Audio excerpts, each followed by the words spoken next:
Hello students, welcome to my channel. This is Gunjan Sharma. आज की इस वीडियो के अंदर मैं बीएससी स्टूडेंट्स का एक बहुत बड़ा डाउट लेने वाली हूँ कि बीएससी के बाद एमएससी करें तो किस सब्जेक्ट से करें।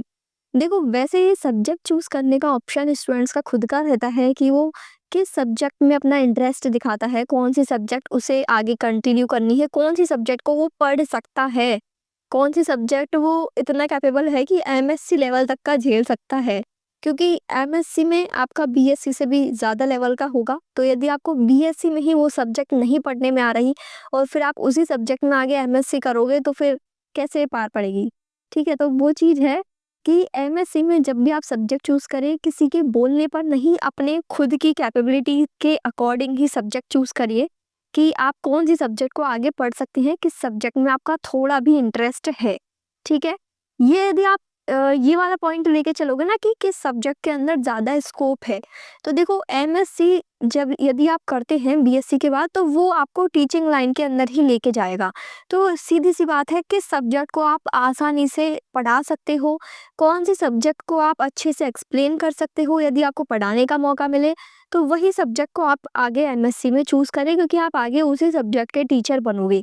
मास्टर्स इन साइंस, फिर जो भी आपका सब्जेक्ट होगा, MSc physics, maths, chemistry, zoology, botany, तो आप उस सब्जेक्ट में मास्टर्स कर रहे हो, यानी आप उस सब्जेक्ट के अंदर मतलब एक परफेक्ट कंप्लीट आपने उस सब्जेक्ट की नॉलेज ले ली है, तो उस सब्जेक्ट को आप पढ़ाने के लिए कैपेबल हो जाओगे।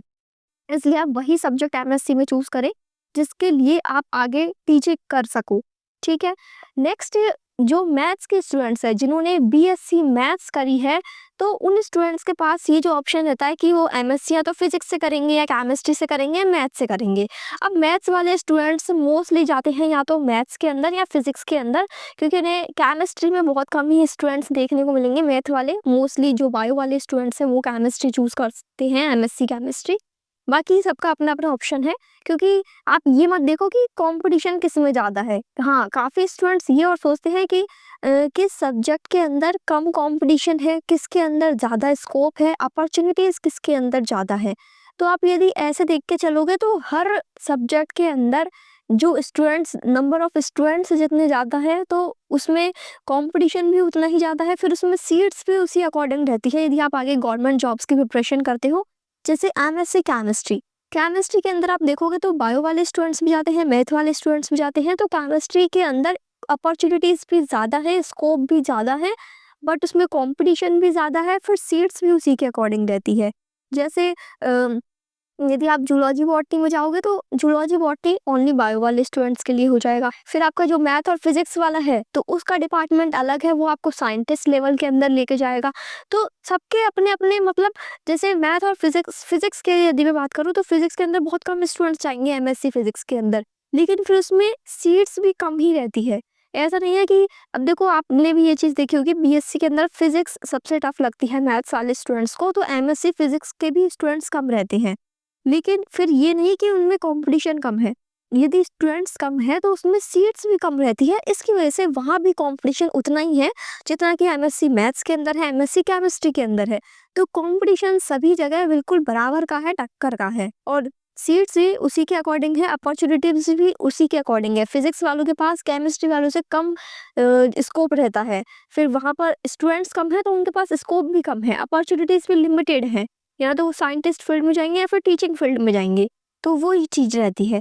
ठीक है, फिर एक बात मैं आपको बताना चाहती हूँ इस वीडियो के ज़रिए कि बीएससी मैथ्स वाले स्टूडेंट्स आगे एमएससी मैथ में करें या फिजिक्स में करें, यदि इन दो सब्जेक्ट में आपको डाउट है ना, तो एक चीज़ मैं आपको बिल्कुल क्लियर कर दूँ कि यदि आप बीएससी मैथ्स के बाद एमएससी मैथ चूज़ करते हैं ना, तो आपके पास एक अपॉर्चुनिटी ज़्यादा होगी बजाय एमएससी फिजिक्स के, वो है टीचिंग की लाइन के अंदर। यदि आप आगे गवर्नमेंट टीचिंग लाइन के अंदर जाना चाहते हैं, तो जो मैथ्स वाले स्टूडेंट्स हैं बीएससी मैथ, यदि वो आगे एमएससी मैथ करते हैं, तो फर्स्ट ग्रेड टीचर के लिए भी मैथ सब्जेक्ट के लिए एलिजिबल है, सेकंड ग्रेड टीचर के लिए भी मैथ सब्जेक्ट के लिए एलिजिबल है, और थर्ड ग्रेड टीचर के लिए भी मैथ सब्जेक्ट के लिए एलिजिबल है। लेकिन वही यदि आप एमएससी फिजिक्स कर लेते हो, तो आप फर्स्ट ग्रेड में तो फिजिक्स के टीचर बन रहे हो, सेकंड ग्रेड जो रहता है वो रहता है 8th क्लास तक का लेवल और जो सेंट्रल लेवल है उसमें 10th क्लास तक का लेवल। तो वहाँ पर ऐसे फिजिक्स कोई अलग सब्जेक्ट तो होता नहीं है, वो साइंस के अंदर इंक्लूड होता है। तो यदि आप 10th क्लास तक के लेवल के टीचर बनते हैं तो उसमें आपके पास अपॉर्चुनिटी आएगी कि आप मैथ सब्जेक्ट के टीचर बनोगे, ना कि फिजिक्स के। वहीं यदि आप 3rd ग्रेड के अंदर लेते हो तो फिर आप फिर से मैथ सब्जेक्ट के टीचर बनोगे, ना कि फिजिक्स के। इसका मतलब क्या हुआ कि जो आपका एमएससी फिजिक्स है वो काम आएगा केवल या तो 1st ग्रेड के टीचिंग के लिए, या फिर आगे यदि आप नेट जीआरएफ करके असिस्टेंट प्रोफेसर की एग्जाम्स के लिए प्रिपरेशन करते हो तो वहाँ पर आपका एमएससी फिजिक्स सब्जेक्ट काम आएगा। तो 1st ग्रेड और असिस्टेंट प्रोफेसर इन दो के लिए ही आपका जो एमएससी फिजिक्स का जो फिजिक्स सब्जेक्ट आपने लिया है वो आप आगे कंटिन्यू कर पाओगे। यदि आप 1st ग्रेड से नीचे के टीचर बनते हो, चाहे सेंट्रल लेवल पे हो चाहे आपके स्टेट लेवल पे हो, तो उसके लिए फिर आपका जो फिजिक्स सब्जेक्ट है वो नहीं रहेगा, फिर आप एक मैथ सब्जेक्ट के टीचर बनोगे। क्योंकि 10th क्लास तक के लेवल के अंदर जो फिजिक्स रहती है वो साइंस में इंक्लूड रहती है। जैसे फिजिक्स, केमिस्ट्री, बायो तीनों मिला के साइंस का हो जाता है और मैथ सब्जेक्ट अलग से रहता है। तो आपका ग्रेजुएशन का मैथ सब्जेक्ट था, तो आप जो 1st ग्रेड से नीचे के टीचर है यानी 10th क्लास तक के, जो 1st क्लास से लेकर 10th क्लास तक के यदि आप टीचर बनते हैं नीचे 2nd ग्रेड या 3rd ग्रेड के, फिर वहाँ पर आप मैथ सब्जेक्ट के टीचर बनोगे और आपको मैथ ही पढ़नी पड़ेगी। तो जो फिजिक्स वाला स्टूडेंट होता है उसके ऊपर ये डबल बर्डन आ जाता है कि वो ना या तो 1st ग्रेड और असिस्टेंट प्रोफेसर चूज करे, या फिर वो नीचे के लेवल चूज करे 2nd ग्रेड और 3rd ग्रेड। क्योंकि 2nd ग्रेड और 3rd ग्रेड चूज करने पर उसे मैथ सब्जेक्ट की पढ़ाई करनी पड़ेगी एग्जाम्स क्लियर करने के लिए, और 1st ग्रेड और असिस्टेंट प्रोफेसर की तैयारी करने के लिए उसे फिजिक्स सब्जेक्ट पढ़नी पड़ेगी।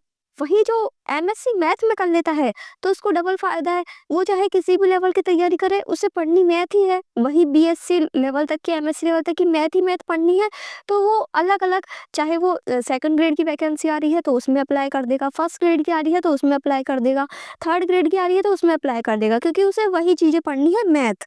यानी उसके पास ऐसा बर्डन नहीं है कि इस क्लास के लिए तो फिजिक्स पढ़ो, इस क्लास के लिए मैथ पढ़ो। उसे प्रॉपर पता है कि मुझे मैथ ही पढ़नी है, तो वो अलग अलग जो भी वैकेंसी निकलती है, चाहे 2nd ग्रेड की, 1st ग्रेड की, 3rd ग्रेड की, तो वो सबके लिए अप्लाई कर सकता है, क्योंकि सब में उसको मैथ ही पढ़नी पड़ेगी। जबकि फिजिक्स वालों के लिए बर्डन रहता है, 2nd ग्रेड की वैकेंसी आई तो मैथ पढ़ो, 1st ग्रेड की वैकेंसी आई तो फिजिक्स पढ़ो। तो इस तरीके से जो एमएससी फिजिक्स वाला स्टूडेंट है ना वो फिर कंफ्यूज हो जाता है यदि वो टीचिंग लाइन के अंदर जाता है। और यदि गवर्नमेंट टीचिंग आप चूज करते हैं स्कूल्स के अंदर 1st grade, 2nd grade, 3rd grade के लेवल पे, तो वहाँ आपको प्रॉब्लम आती है। ये है एमएससी फिजिक्स वाले स्टूडेंट्स की कहानी, जो कि इधर उधर भटकता रहता है। तो इसीलिए एमएससी फिजिक्स उन स्टूडेंट्स को चूज करनी चाहिए जिन्हें सच में लगता है कि हाँ फिजिक्स हम आगे अच्छे लेवल तक पहुंचा सकते हैं। यानी 1st ग्रेड की तैयारी आप कर सकते हो, असिस्टेंट प्रोफेसर की आप तैयारी कर सकते हो, तो आपका वो फिजिक्स सब्जेक्ट आप आगे कंटिन्यू कर पाओगे।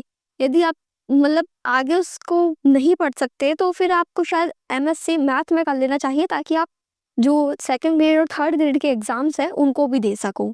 ठीक है, देने वाला तो फिजिक्स वाला भी दे सकता है, बट ये कि उसको फिर फिजिक्स भी पढ़नी पड़ेगी। यदि 1st ग्रेड की वैकेंसी आती है और 2nd ग्रेड की आती है तो फिर उसे मैथ पढ़नी पड़ेगी। और मैथ भी ऐसी नहीं कि मतलब पूरी बीएससी लेवल तक का पढ़ना पड़ता है, उसके अंदर भी आपको 2nd ग्रेड के एग्जाम्स के अंदर भी यदि सेंट्रल लेवल पे आते हैं, तो सेंट्रल लेवल की यदि मैं बात करूँ तो जैसे पीजीटी के एग्जाम्स होते हैं, पीजीटी के एग्जाम्स के लिए तो आपका जो पोस्ट ग्रेजुएशन का सब्जेक्ट होता है उसके आप टीचर बनते हैं।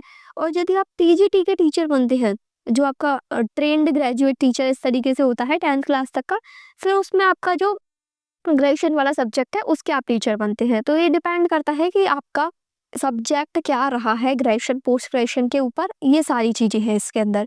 बाकी डिटेल में यदि आपको टीचिंग वाला सेक्टर पूरा जानना है कि टीचिंग के अंदर किस किस लेवल में कौन कौन से अपॉर्चुनिटीज़ होती हैं, तो आप जो ये वाला वीडियो है उसको देख लेना। इसका लिंक मैं आपको डिस्क्रिप्शन बॉक्स में डाल दूंगी।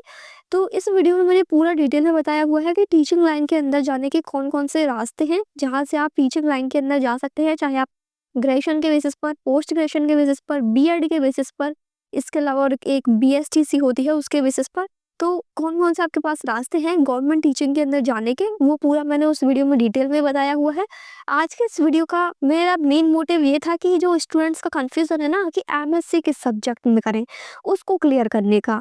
क्योंकि ये सब्जेक्ट चूज़ करने का डिसीज़न आपका है। आप सिर्फ़ ये देख सकते हो कि किस सब्जेक्ट में कितना स्कोप है, किसमें कितनी अपॉर्च्युनिटीज़ हैं, कहाँ कॉम्पिटिशन कम है, लेकिन एक्चुअल में क्या आप उस सब्जेक्ट को पढ़ भी पा रहे हो? क्या आप उस सब्जेक्ट को समझा सकते हो, उस सब्जेक्ट को एक्सप्लेन कर सकते हो यदि कोई आपसे पूछे तो? क्योंकि एटलीस्ट एमएससी के बाद आपको उस सब्जेक्ट का टीचर ही बनना पड़ेगा। आप उसको पढ़ाओगे ही आगे जाके। तो क्या आप उस सब्जेक्ट को एक्सप्लेन कर सकते हो? इस तरह आप अपना एमएससी सब्जेक्ट चूज़ करें। इसके अलावा यदि आपका कोई डाउट है, you can ask me in comment section. And if this video is helpful for you, then please like this video and share to more BSc students जो कि कंफ्यूज हैं MSc किस सब्जेक्ट में चूज करें। So thank you for watching this video. Bye bye. Take care. Have a good day.